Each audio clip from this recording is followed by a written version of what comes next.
Clip number 765۔ اس clip میں آپ قرآن پاک کی سورہ کہف کی آیت نمبر 105 سے 106 تک کی تلاوت، ترجمہ اور تفسیر قرآن صراط الجنان سماعت فرمائیں گے۔ بسم اللہ الرحمن الرحیم۔ ترجمہ: اللہ کے نام سے شروع جو نہایت مہربان رحمت والا ہے۔ اولئک الذین کفروا بآیات ربهم ولقائه فحبطت اعمالهم فلا نقیم لهم یوم القیامت وزنا۔ ترجمہ: یہی وہ لوگ ہیں جنہوں نے اپنے رب کی آیات اور اس کی ملاقات کا انکار کیا تو ان کے سب اعمال برباد ہو گئے، پس ہم ان کے لیے قیامت کے دن کوئی وزن قائم نہیں کریں گے۔ اولئک، یہ لوگ، تفسیر صراط الجنان میں ہے۔ ارشاد فرمایا کہ کثیر نیک اعمال کے باوجود خسارے کا شکار ہونے والے یہی وہ لوگ ہیں جنہوں نے اپنے رب عز و جل کی آیات اور اس کی ملاقات کا انکار کیا، رسول اور قرآن پر ایمان نہ لائے اور مرنے کے بعد اٹھائے جانے، حساب، ثواب اور عذاب کے منکر رہے تو ان کے سب اعمال برباد ہو گئے اور انہیں ان اعمال پر کوئی ثواب نہ ملے گا۔ فلا نقیم لہم یوم القیامت وزنا،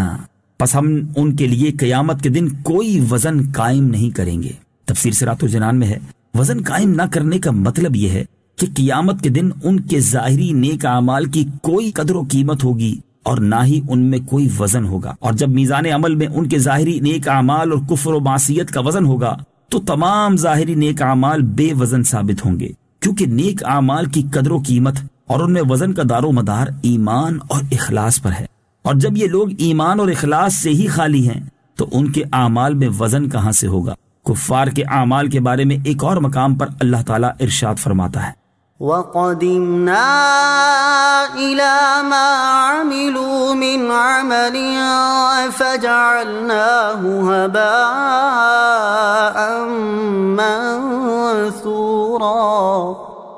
ترجمہ: اور انہوں نے جو کوئی عمل کیا ہوگا ہم اس کی طرف قصد کر کے باریک غبار کے بکھرے ہوئے ذروں کی طرح بے وقعت بنا دیں گے جو روشن دان کی دھوپ میں نظر آتے ہیں۔ اور حضرت ابو ہریرہ رضی اللہ تعالیٰ عنہ سے روایت ہے کہ نبی اکرم صلی اللہ تعالی علیہ وسلم نے ارشاد فرمایا، قیامت کے دن ایک بہت ہی موٹے تازے آدمی کو جب اللہ تعالیٰ کی بارگاہ میں پیش کیا جائے گا تو اتنا بھاری بھرکم ہونے کے باوجود اللہ تعالیٰ کے نزدیک اس کا وزن ایک مچھر کے پر کے برابر بھی نہ ہوگا، اور فرمایا کہ یہ آیت پڑھ لو،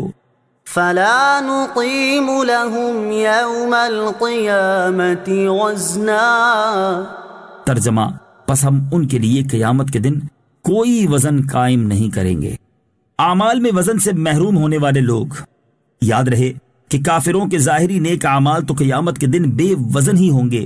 البتہ بعض مسلمان بھی ایسے ہوں گے جو اپنے نیک اعمال میں وزن سے محروم ہو جائیں گے، جیسا کہ حضرت ثوبان رضی اللہ تعالی عنہ سے روایت ہے، حضور اقدس صلی اللہ تعالی علیہ وآلہ وسلم نے ارشاد فرمایا، میں اپنی امت میں سے ان قوموں کو جانتا ہوں کہ جب وہ قیامت کے دن آئیں گے تو ان کی نیکیاں تہامہ کے پہاڑوں کی مانند ہوں گی، لیکن اللہ تعالیٰ نے روشن دانوں سے نظر آنے والے غبار کے بکھرے ہوئے ذروں کی طرح بے وقعت کر دے گا۔ حضرت ثوبان رضی اللہ تعالیٰ عنہ نے عرض کی، یا رسول اللہ صلی اللہ تعالی علیہ وآلہ وسلم، ہمارے سامنے ان لوگوں کا صاف صاف حال بیان فرما دیجئے تاکہ ہم معلومات نہ ہوتے ہوئے ان لوگوں میں شریک نہ ہو جائیں۔ سرکار دو عالم صلی اللہ تعالی علیہ وآلہ وسلم نے ارشاد فرمایا، وہ تمہارے بھائی، تمہارے ہم قوم ہوں گے، راتوں کو تمہاری طرح عبادت کیا کریں گے، لیکن وہ لوگ تنہائی میں برے افعال کے مرتکب ہوں گے۔ اور حضرت ابو حذیفہ رضی اللہ تعالیٰ عنہ کے آزاد کردہ غلام حضرت سالم رضی اللہ تعالیٰ عنہ فرماتے ہیں،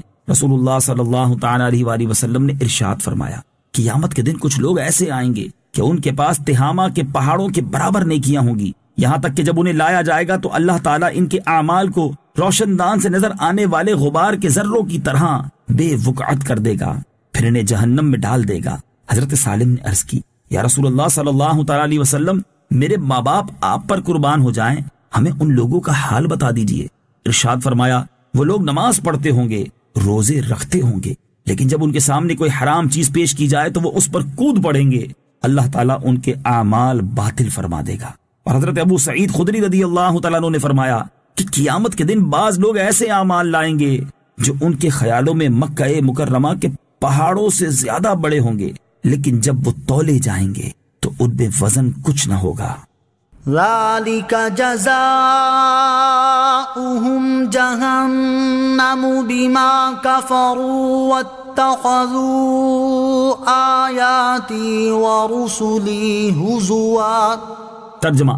یہ ان کا بدلہ ہے جہنم، کیونکہ انہوں نے کفر کیا اور میری آیتوں اور میرے رسولوں کو ہنسی مذاق بنا لیا۔ ذَلِكَ جَزَاؤُهُمْ جَهَنَّمْ، یہ ان کا بدلہ جہنم ہے۔ تفسیر صراط الجنان میں ہے، ارشاد فرمایا کہ یہ جہنم ان کا بدلہ ہے کیونکہ انہوں نے کفر کیا اور جس چیز پر ایمان لانا اور جس کا اقرار کرنا ضروری تھا اس کا انکار کیا، اور انہوں نے قرآن پاک، اللہ تعالیٰ کی دیگر کتابوں اور اس کے رسولوں کو ہنسی مذاق بنا لیا۔ اس سے معلوم ہوا کہ تمام کفروں سے بڑھ کر کفر نبی کی توہین اور ان کا مذاق اڑانا ہے، جس کی سزا دنیا اور آخرت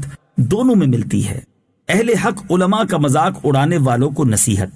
حضرت علامہ اسماعیل حقی رحمت اللہ تعالی علیہ فرماتے ہیں، یاد رکھو علماء انبیاء کرام علیہ الصلوۃ والسلام کے وارث ہیں اور ان کے علوم انبیاء کرام کے علوم سے حاصل شدہ ہیں، تو جس طرح باعمل علماء انبیاء اور مرسلین علیہ الصلوۃ والسلام کے اعمال اور علوم کے وارث ہیں، اسی طرح علماء کا مذاق اڑانے والے ابو جہل، عقبہ بن ابی معیط اور ان جیسے دیگر کافروں کے مذاق اڑانے میں وارث ہیں۔ اس سے ان لوگوں کو عبرت حاصل کرنے کی شدید ضرورت ہے جو میڈیا پر اور اپنی نجی محفلوں میں اہل حق علماء کرام کا مذاق اڑانے میں لگے رہتے ہیں۔ اللہ تعالیٰ انہیں عقل سلیم عطا فرمائے۔ صلو علی الحبیب صلی اللہ تعالی علی محمد صلی اللہ تعالی وسلم۔ مجھے اپنی اور ساری دنیا کی لوگوں کی اصلاح کی کوشش کرنی ہے انشاءاللہ عز و جل۔